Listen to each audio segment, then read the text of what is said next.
As I mentioned yesterday, I'm Johnny Burtka, the president of ISI, and I'm joined today by E.J. Antoni, who is the chief economist at the Heritage Foundation. Special thanks to the Heritage Foundation for their generous sponsorship of this panel and this event. And E.J. was also recently nominated to as commissioner of the Bureau of Labor Statistics, which we can talk about that in a moment. But to kick things off, I actually want to begin with your original education, which was actually at a seminary in theology. And so I'm curious if you could tell us about your journey from seminary to economics, and also throughout the course of your life and your career, that relationship between faith and markets. And how has that changed or evolved, and kind of where do you see that standing today? Mm-hmm. Great question, Johnny, and thank you for having me. Wonderful to be here, by the way. Great to be with all of you. I guess I suppose the really pithy answer is I gave to God what was God's, and now I give to Caesar what is Caesar's. But economics, finance, these were things that always interest me. As long as even before when I was a little kid and I was debating a call to religious life, which obviously did not work out for better or for worse. But afterwards I had to decide, like, okay, now what do I want to be when I grow up, right? And still trying to figure that out. But at the time I thought, all right, well, what comes easiest? At the end of the day, and it was economics. So out of sheer laziness, I chose this career, and it really has been exactly that. It was just the thing that came most naturally to me. When I would read the works of somebody like the great Tom Sowell, who's still with us, or the late Milton Friedman, who's obviously not. Read their writings, especially some of their original stuff when they were still in grad school, and it all clicked. And there were plenty of other things. Like, trust me, there were times when I would read Kant or Aquinas in seminary, and I had to like really struggle with it. But for whatever reason, economics just always clicked. It's just the way my brain is wired, or not wired, I suppose. And so as much as it may seem like a real stark contrast, I think it actually they kind of go almost hand in glove together. For example, when I was in the seminary, one of the term papers that I wrote was on Rerum Novarum. The current Pope Leo, one of his predecessors, his namesake, I suppose you could say, and I actually was looking at, okay, what does an equitable tax system look like in the United States?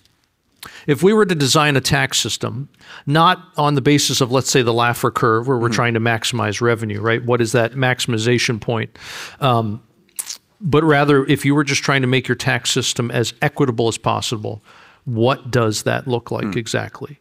And ultimately, although it relied very heavily on economic reasoning to try to figure out who's going to pay what, the basis of the paper was really theological in nature. Because again, the rationale for why you should pay $1 and I should pay $2 was theological. It had to do with the dignity of persons, right? And that requirement of trying to satisfy the common good as on an individual level, not on a societal level, but on an individual level. So sorry, I bet that was a bit of a long-winded answer. When you were creating that, theoretical kind of tax system or structure that you think was more in line with, or was it coming out of Rerum Novarum? Is that the one that you would personally advocate for, or or do you think there are other, obviously other priorities, whether that's kind of maximizing GDP growth or innovation or all these other things? So how do you think about that as an economist? Great question. So I guess you want to distinguish here, Johnny, between reality and kind of that ideal, right? Yeah. This is a post-lapsarian world. I hate to break it to everybody, okay? But was it Reagan who said politics is the art of the possible, right? And I'd rather have half the loaf. You can't get the whole loaf of bread, so I'd rather get half the loaf than nothing at all. I think a lot of the questions when it comes to things like tax policy today were going back to Thomas Sowell, we're always trying to answer that question as opposed to what?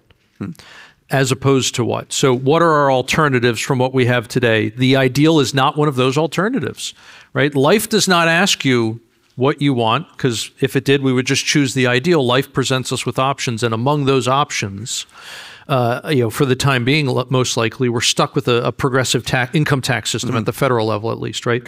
So then the question becomes, okay, how do we want to structure those progressive rates in such a way that we, again, are meeting all of those different theological criteria, I guess you could say. And surprisingly, I find that more often than not, doing so is actually beneficial economically. Very, very rarely do I ever find that those things are in tension, even though they seemingly would be. Could you unpack that a little bit more? Yeah, I'm curious. What are the exceptions? Have you noticed any specific exceptions where you think doing what would be the more kind of ethical approach would limit, productive growth in other ways? I know you said most of the time they align, but have you found any particular exceptions? Yeah, sometimes you will find cases where there are market failures, and I apologize if there are any libertarians in the room who don't believe in that. You're wrong. The market does fail, and that's okay. You know why? Because markets are made of people, and people make mistakes. And people in a collective can make a collective mistake. It happens. It's not a big deal. You know why? Because Babe Ruth still struck out more often than he hit home runs, but they sent him up to bat every chance they could. The free market has a much better record than Babe Ruth. So there's no reason why we should not continue, right, sending it up to bat. But you can, again, both things can be true. You can acknowledge that. At the same time, you can acknowledge sometimes private interests will collude of their own accord, right? And when they do that, they are preventing other free market actors from choosing the good. They are actually limiting the freedom of others. And interestingly, that is really, I think, the only time we find those free market failures. It's when you don't actually have too much freedom, as some on the left will say, because they're wrong, but instead it's limitations of people's freedoms. Not license, but freedom, right? The difference there being freedom is your ability to choose the good versus license is just I can do whatever the heck I want. And we see this a lot with trade policy. We've been seeing that for many, many years now. And I think that's one of the things that the Trump administration has really been laser focused on. That's not to say their approach is always right. Not saying that at all. We can get into that if you want. But the point is just that there are plenty of instances where under the guise of letting the free market do its thing, we allow too many people to be hurt in the process for the benefit of just a few.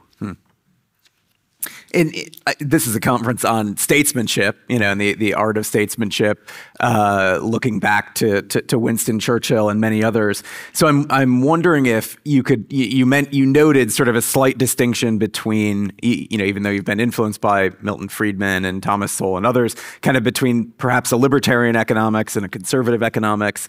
I'm curious if you can talk about the role of the statesman when it comes to economic policy in particular, and how sort of insulated they should be versus how active. Because obviously the statesman is kind of looking at things perhaps through the lens, at least now, in a more explicit sort of national interest focus, where I think perhaps in the past, well, if you think back to under Reagan, I think there's a case that the national interest and the economic policy he pursued aligned very seamlessly, kind of in the struggle against communism. Now, at least theoretically, there's what people perceive as a tension, perhaps between the economic interests and the national interests. So, how does a statesman adjudicate those tensions? Great question. There's a couple of things I think worth distinguishing. One is very often we take advice from people when we have no business listening to them. Why on earth are you going to listen to a chess grandmaster give you advice on politics? Why on earth are you going to listen to a celebrity a movie star or whatever give you advice on politics.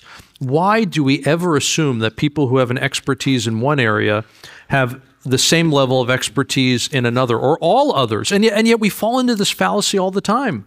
I mean, this is why, for example, NFL players get these huge sponsorships. They get these big marketing deals. Well, look at this guy. He's one of the best linebackers in the league. Of course he knows what mattress to sleep on, or what car I should buy, or what shampoo I should use. What are we thinking? But it works. It's a great marketing gimmick. And so the same thing actually applies to religious leaders. And very oftentimes we find ourselves, I think, listening to religious leaders talk down capitalism, for example, and they tend to go too far. They tend to not only point out very obvious market failures, which again, those exist, but they tend to then go too far, and they get into the realm of the state can fix it. Not only can the state fix it, but the state should fix it.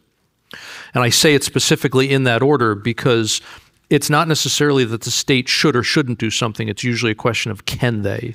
And the answer there is virtually always no. It almost always creates more harm than good. And so that's a tension, getting back to that other part of your question, that's a tension that the statesman has to live with and has to deal with. It's not a matter of, do I want to fix this problem? Do I want to help these people? It's a matter of, can I? It's a matter of, do I do more harm than good, right? And first, do no harm. And even if you don't believe that, well, let me put it this way.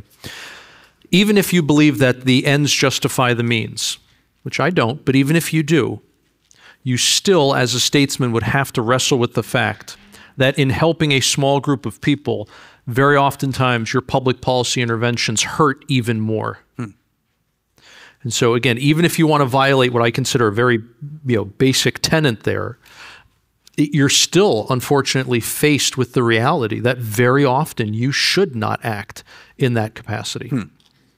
So kind of carrying on along with this thread, I guess two areas where, at least historically, president, political leaders might attempt to intervene. One could be with tariffs. The second could be with antitrust regulation. I'm wondering specifically, setting aside those two, if we're looking at sort of bioethics and other things like AI, I'm curious because there will be, I think, a pretty concrete tension when it comes specifically with reproductive technologies and things of this nature. Sure. And so I'm wondering, what does it look like to have, I guess, the maximum amount of innovation possible that we need to kind of keep America's technological dominance and just general economic flourishing, but also those, moral or ethical kind of the framework or the guardrails. Yes. And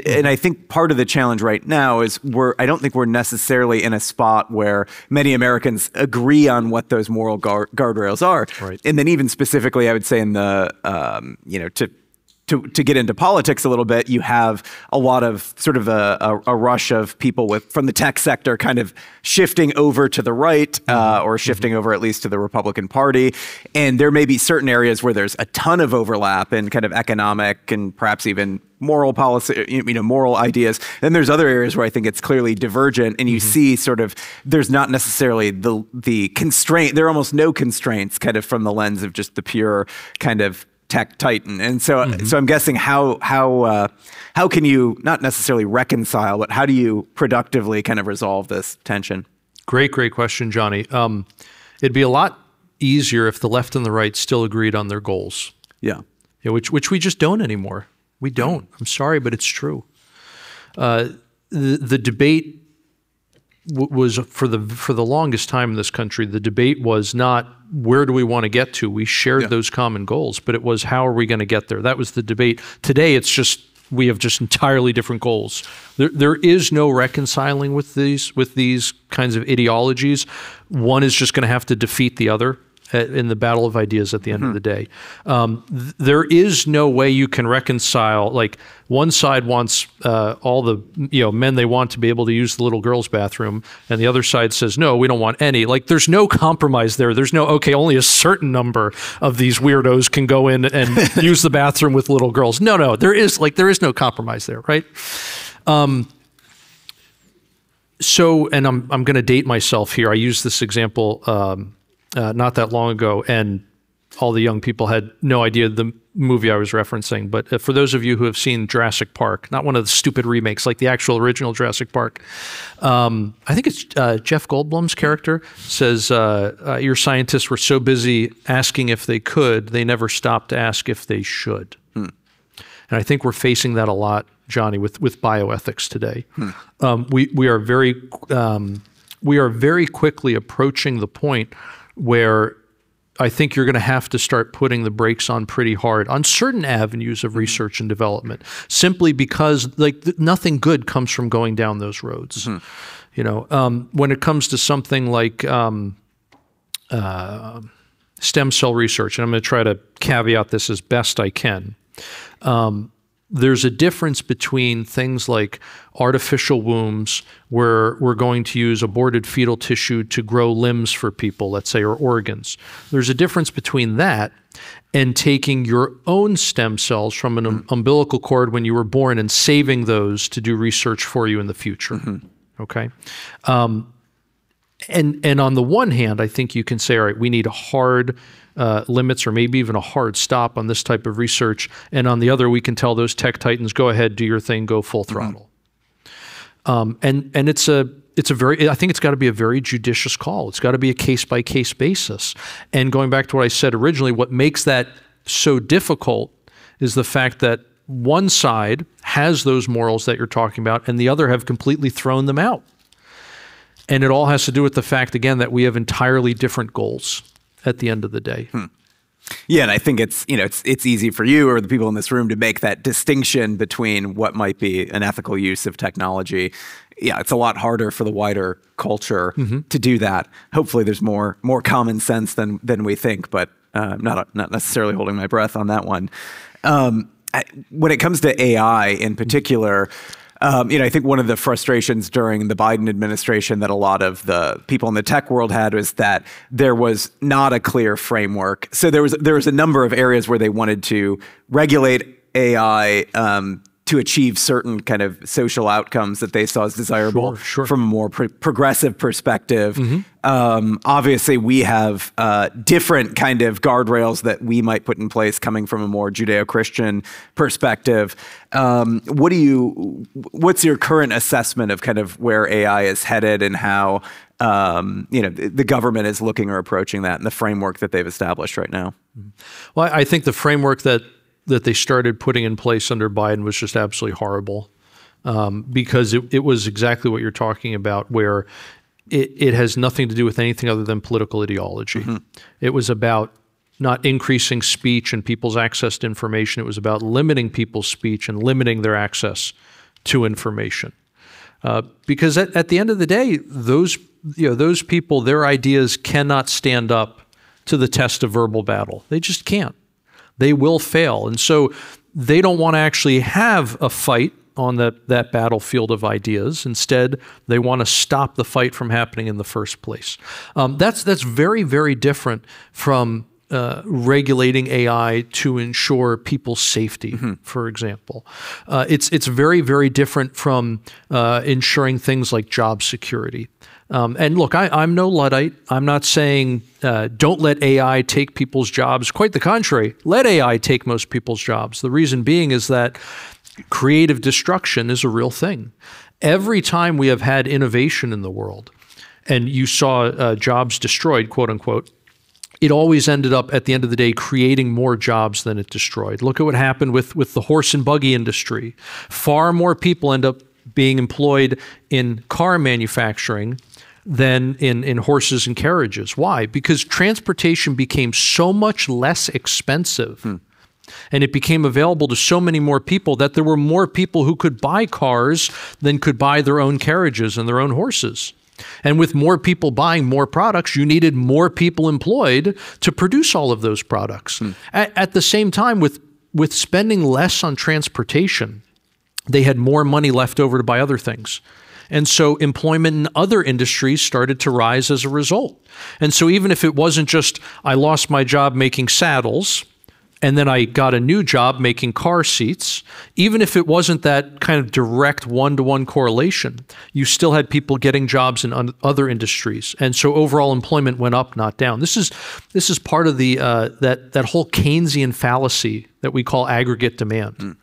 Johnny, aggregate demand doesn't exist. Aggregate demand is infinite. Do you know anybody, yourself included, who has limited wants and needs? No. Our wants and needs are infinite. So if you add multiple infinities together and you get a whole bunch of infinities, what do you have? Same thing, right? Aggregate demand is infinite. This idea that we can ever outstrip it by increasing production, it's absolute nonsense. You know, the Austrians and the Chicago School have been proven right on that, I think, over and over again. So when it comes to regulation of AI, I don't think we should go down that kind of wrong-headed route of, let's use it as a tool of control, as some Orwellian invention, like it's 1984 all over again. I want 1984 to be like entirely fiction. I don't just want the year to be fiction. I want all of it to be fiction. And don't worry. I would say, by and large, do not worry about this whole mythology of it's gonna destroy the labor market and take everybody's jobs, right? People will always have work to do because people always, again, have unlimited wants and needs. I will say I live on the border of Chester and Lancaster County, and there is still a thriving buggy building industry. Yeah, out there, especially. Where I'm located. Right. So looking at the economy today, what would you say are the things that you're most optimistic about and what keeps you up at night? Oh, goodness. I don't get a lot of sleep, so the second answer will be a lot longer. The tax policy is moving in the right direction. It's not perfect, don't get me wrong, but the one big beautiful bill definitely was at least a step in the right direction. Well, again, wasn't perfect. I'm not going to say it was perfect. It wasn't. It was a compromise, but it was definitely a good step in the right direction. Do not underestimate what a tremendous impact full expensing is going to have. You can look at the investment numbers under Biden, and you can see, Johnny, exactly where companies lost the deductions for expensing. And right away, you start seeing a big drop in fixed private domestic investment. Now, that's a really important category of GDP. In my opinion, it's the most important because that's where you get the factories. That's where you get the software. That's where you get all of the things that increase workers' productivity, which is what ultimately increases production and what ultimately drives real wage growth or inflation-adjusted wage growth, they call it. It's very, very important. And the fact that it stagnated basically in the second half of Biden's term because that the expensing provisions were allowed to expire, that tells you everything you need to know about how important it is. Likewise, when the original Tax Cuts and Jobs Act was put in place during the first Trump administration, you saw that category of investment really take off. So again, these tax rates matter. These things are very important. If you tax something more, expect less of it. Right? If you tax it less, expect more of it. So those kinds of things make me very, very optimistic. I was just talking to Casey Mulligan, who's at the Small Business Administration right now. Brilliant, brilliant economist, probably the best labor economist in the country. I don't say that lightly. He's doing phenomenal work there, Johnny, on deregulation. Really, really, truly great work. He was just telling me this is just mind-blowing, or at least I thought it was. You might all be bored to tears, so apologies in advance. But he's telling me about this endangered Mexican wolf that is really prevalent now in the American Southwest. And because it's endangered, ranchers can't go out and shoot it, even though it's killing their cattle, even though it's killing their kids sometimes. Kids in some of these areas wait at a bus stop in a cage. I'm not kidding. This is literal kids in cages, okay? I thought we were supposed to be all up in arms about that because it's not safe to just wait out in the open with these wolves roaming around. And again, parents, ranchers, et cetera, can't shoot the darn things because the government will arrest them if they do and throw them in jail. and maybe do worse. And so they're having to go through this whole rigmarole of trying to change the regulations that protect this animal, which isn't even native to the United States. It's called the Mexican wolf for a reason. It's native to Mexico, but because the Mexican policies are so bad, they've basically killed them all off. And despite the fact that the government has reached its goal of having a certain number in captivity in zoos and stuff to keep the population going so they don't go extinct, even though that has happened, they still have not changed the classification of this animal, so you still can't kill it out in the wild being a suburban neighborhood sometimes. That's the kind of idiocy that is just rife in this government, and that a lot of the good folks in government today are actually actively pursuing and trying to get rid of. So when I look at the tax environment, I see, okay, things are getting better. When I look at the regulatory environment, I see the same thing. Things are getting better. Those kinds of things make me very, very bullish on the future.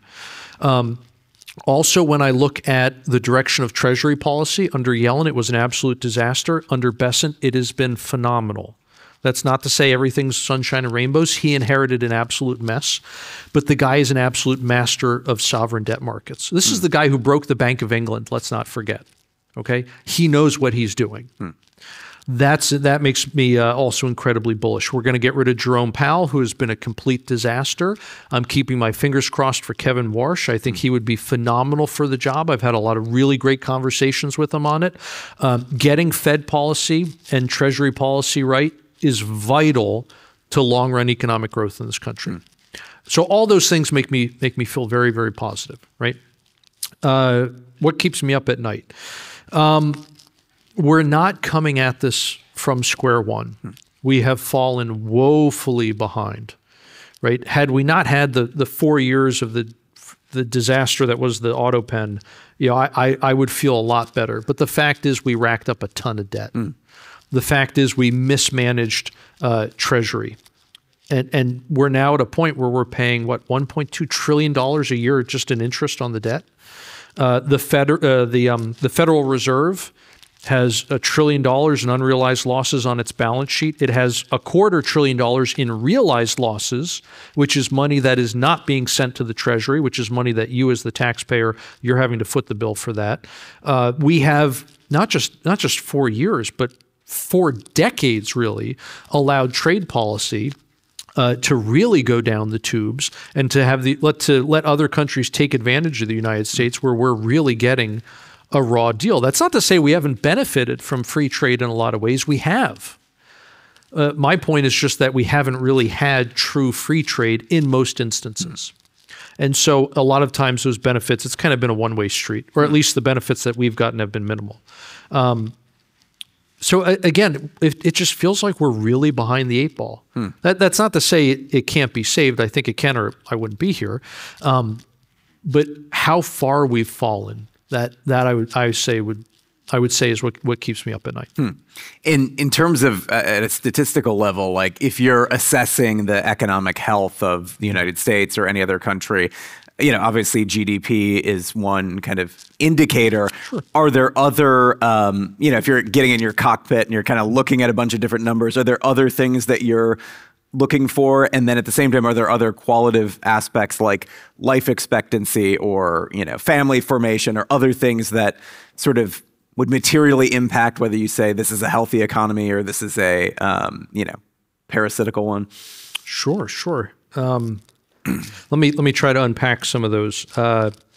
When it comes to things like GDP, Johnny, there are a lot of problems with not just GDP, the national accounts really. There are a lot of problems with the way we try to measure the economy. And whether it's the economy broadly, an aggregate or certain sectors of the economy. And most of that goes back to the fact that we're still trying to collect data the way we did 100-something years ago.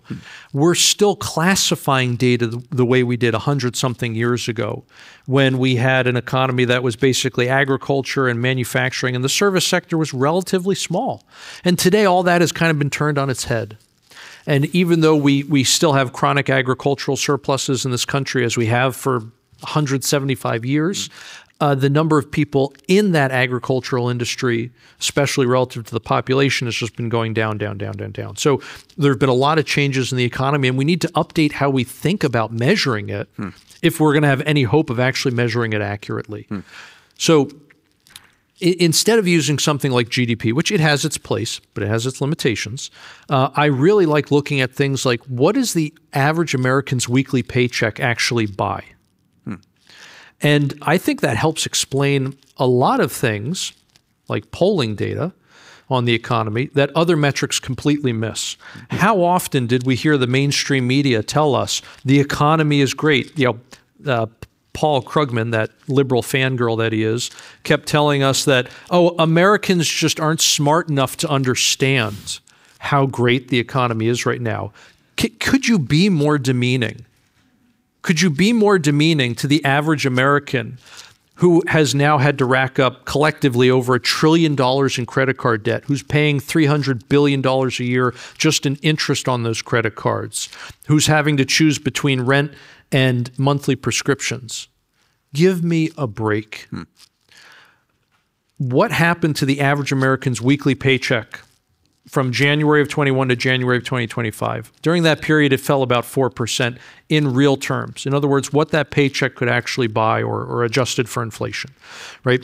Looking at the official government metrics in like the Consumer Price Index, for example, put out by the Bureau of Labor Statistics, the proxy that they have in there for the cost of home ownership, it went up about 21% during that 4-year period. What happened to the actual monthly mortgage payment of a median price home during that time period? No, a median priced home. So we're not talking a mansion, Johnny, right? Just a median price home. Went up just over 100%. Wow. It was like 104%. So it doubled in 4 years. But the government tells you it went up 20%. So you're off by 5. I mean, it's just, it's absolute nonsense. So in a lot of ways, these official statistics can really fail us. So again, to get back to your question, one of the things that I'm really kind of laser focused on right now is what can the average American actually buy with their money? Because that informs a lot of things. Some of the other things that you got to, like family formation. This is a very unpopular thing to say, but I tell the truth, so sorry. One of the best indicators, one of the best predictors of fertility, of birth rates in a country is whether or not men can afford to raise a family. It's not just, and interestingly, it's not just men's average wages or men's median wages, but it's men's median or average wages relative to women as well. So sorry, if you want more babies, one of the best ways to get that is to ensure that men in your society make a lot of money. Interestingly, we don't see that effect for women, though. I think there's, we can go into a whole discussion on that if you want, as to why that might be. But one of the best indicators of whether or not a society is going to have a lot of kids is whether or not men can afford to. And what we've been seeing in this country is exactly the opposite of that. What we have been seeing pretty steadily is, although women's purchasing power has been going up, men's has not been going up as quickly. And it's part of that interplay there between what would seem to be a purely economic reality and a something that has severe cultural consequences. And when you have a society that can't even replenish itself, I would say that's not a healthy society. I would say that's not a good sign, and I would go so far as to say that's not a healthy economy either. But the official statistics can tell you a completely different story.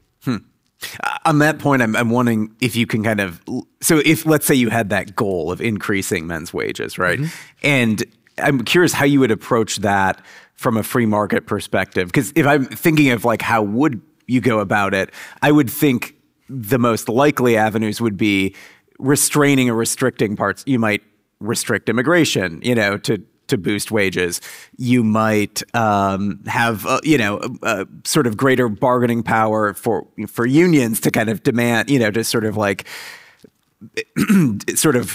put pressure on for increased wages. There's all sorts of things that you could do or levers that you could pull, but I would see those probably largely as restricting the market rather than kind of expanding it. So is there a free market path to getting to that outcome, to recreate what was essentially kind of the conditions in mid-20th century America?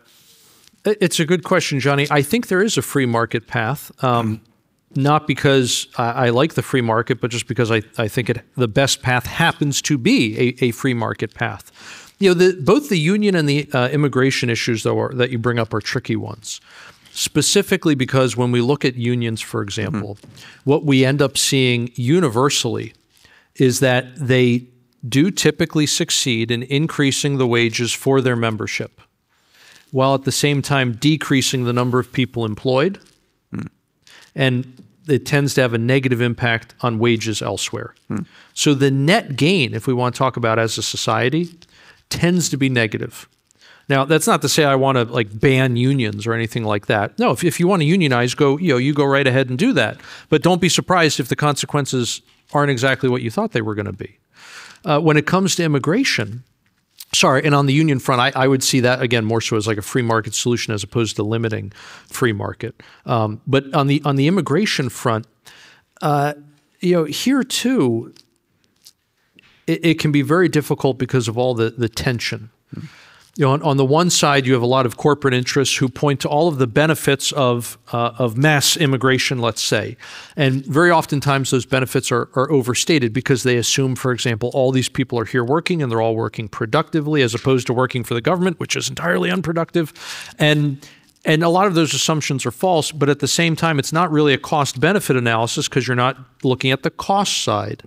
When people immigrate here, they're driving on roads paid for by taxpayers. They're a lot of times using healthcare services that they don't pay for but are paid for by taxpayers. They have kids in public schools, again, paid for by tax, and so on and so on. So as you can see, unless you're going to look at both the costs and benefits of having those people here, you're going to get a very skewed view of whether or not it's a net benefit.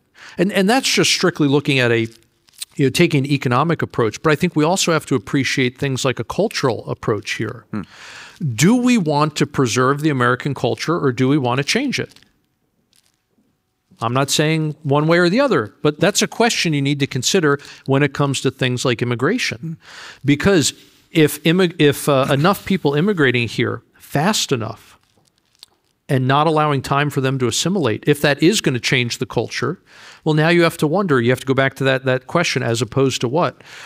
These things are relative. They're going to change the culture. What are they going to change the culture to? Well, the culture that they're bringing with them, right? Is that better or worse than the culture we have here? And again, I don't know the answer to that question. I don't even know who we're talking about necessarily, but those are things you'd want to consider.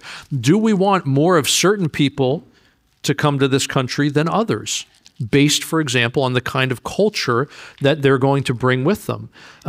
Thomas Sowell did a very interesting study on this, for example, when he looked at the Chinese coming to the United States. And he didn't just take them as a monolithic block, because they're not. He looked at the Chinese immigrants coming to the United States from different parts of China. And what he found was that if they come from a certain region, literally none of them end up on welfare. And they all, by the time, they come as young adults, by the time they retire, they're all in like the top income earning decile. So they do very, very well from themselves. They're very, very productive. They have lots of children. And then he looked at people coming from a different region of China and found exactly the opposite. They almost all end up on welfare. They have higher incidence of drug use, of suicide, of other social pathologies, et cetera. And so, again, I don't even mean to insinuate that we can look at something like people coming from one country or another. I think if you're going to do a real empirical analysis, it's got to be even more detailed than that. And we have about 15 minutes for questions from the audience. But my last question for you is, we have, this is a room full of professors and graduate students. And so I'm wondering from your vantage point, what either advice that you would have or hopes that you would have specifically when it comes to kind of teaching economics and also the moral underpinnings of a free society. If you kind of looking at the landscape in academia now, have any advice for them? Well, I tip my hat to all of you who are still in academia. I tried it briefly and I just couldn't stomach it. So you are better men and women than I am for being able to do so. And I'm also jealous of you, frankly, because I really do miss teaching. All that being said, you guys are certainly fighting an uphill battle. And so whatever I can do to encourage you in that, I would like to. Please do not give up like I did. I take the easy way out on everything, I suppose. As much as you can, stick with it, because you truly are. I know it's a cliche, but you truly are forming young minds, and you're creating the next generation of professors, of thought leaders, of hopefully not government bureaucrats, of frankly strong men and women who are going to get married and have families and keep this country going, keep this economy going. In terms of, okay, how on earth do we do that? Please, please, please have courage. Have courage to speak common sense to children, to young adults, no matter how intimidating the other side may be, no matter how much the other side may try to shout you down, no matter how much the other side may try to tell you.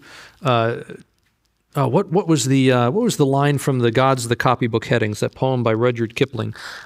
Towards the end, they're reaffirming all these different truths. Water will wet us, fire will burn. 2 + 2 does equal 4. No matter how much the other side says 2 + 2 = 5, and you're a racist or a bigot or a xenophobe or a homophobe or whatever phobe or whatever, no matter how much they try to tell you, your common sense makes you an evil person. No, it does not. Your common sense makes you a good person, because your common sense comes from your Creator, who is all good, and nothing evil can come from him. And you are a reflection of him and of his word when you speak the truth. So please have the courage to do so.